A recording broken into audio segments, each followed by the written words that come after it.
नमस्कार, स्वागत है आपका हमारे इस चैनल स्टेनो महासागर पर। 80 शब्द प्रति मिनट डिक्टेशन स्टार्ट होगी 5 सेकेंड बाद। स्टार्ट।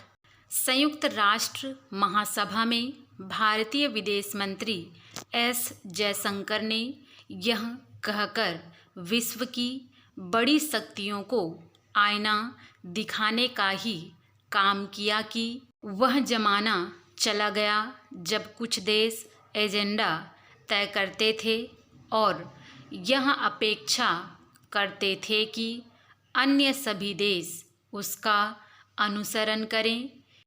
यह अच्छा हुआ कि उन्होंने यह कहकर कनाडा और अमेरिका को भी यह जरूरी संदेश देने का काम किया कि राजनीतिक सुविधा से आतंकवाद पर कार्रवाई स्वीकार्य नहीं। ज्ञात हो कि जहां कनाडा खालिस्तानी आतंकियों को संरक्षण देने में लगा हुआ है, वहीं अमेरिका भी खालिस्तान समर्थक चरमपंथियों के प्रति नरमी बरत रहा है।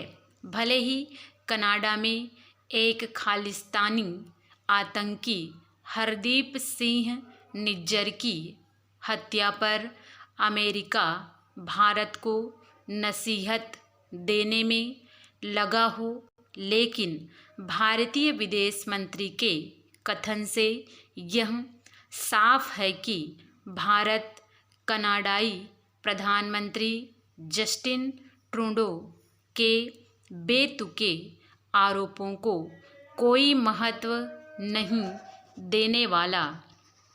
इन आरोपों का कोई मतलब भी नहीं, क्योंकि हर गुजरते दिन के साथ यही साफ हो रहा है कि जस्टिन ट्रूडो ने संकीर्ण राजनीतिक कारणों से निज्जर की हत्या में भारत का हाथ होने का झूठा आरोप लगाया।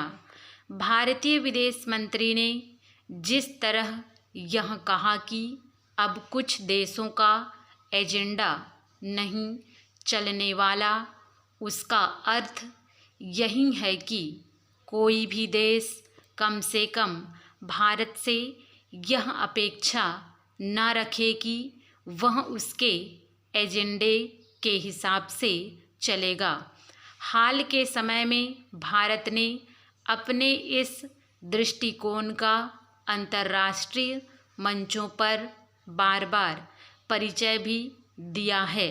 यूक्रेन युद्ध के चलते जब यूरोपीय देश यह चाह रहे थे कि भारत उनकी भाषा बोले, तो भारतीय विदेश मंत्री ने दो टूक कहा था कि यूरोप इस सोच का परित्याग करें कि उसकी समस्या तो विश्व की समस्या है, लेकिन दुनिया की समस्याओं से उसका कोई लेना देना नहीं।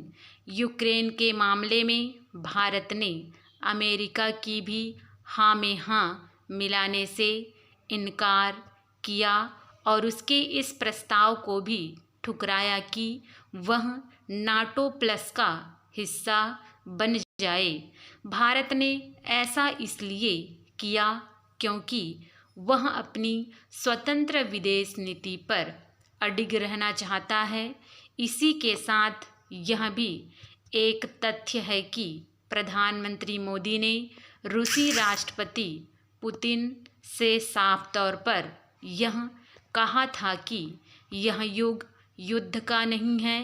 भारत जिस भाषा का उपयोग अमेरिका या यूरोप के संदर्भ में कर रहा है, उसी का इस्तेमाल चीन को लेकर भी कर रहा है।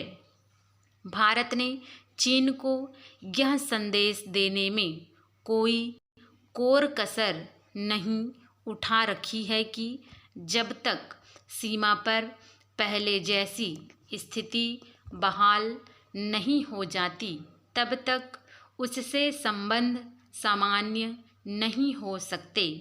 इसी कारण प्रधानमंत्री मोदी ने ब्रिक्स सम्मेलन में चीनी राष्ट्रपति को भाव नहीं दिया था। वास्तव में इसी कारण चीन ने नया नक्शा जारी करके अरुणाचल प्रदेश पर अपना दावा जताकर अपनी खींच निकाली थी। स्टॉप। यह डिक्टेशन दैनिक जागरण न्यूज़पेपर से है। आपका सभी प्रकार के स्किल टेस्ट के लिए बहुत ही महत्वपूर्ण होगा। आप कंटिन्यू प्रैक्टिस करते रहिए, हमारे साथ बने रहिए और डिक्टेशन लिखने के बाद एक बार ज़रूर पढ़िए और 3-4 डिक्टेशन लिखने के बाद अंत में उसको अनुवाद ज़रूर करिए। Thanks for watching.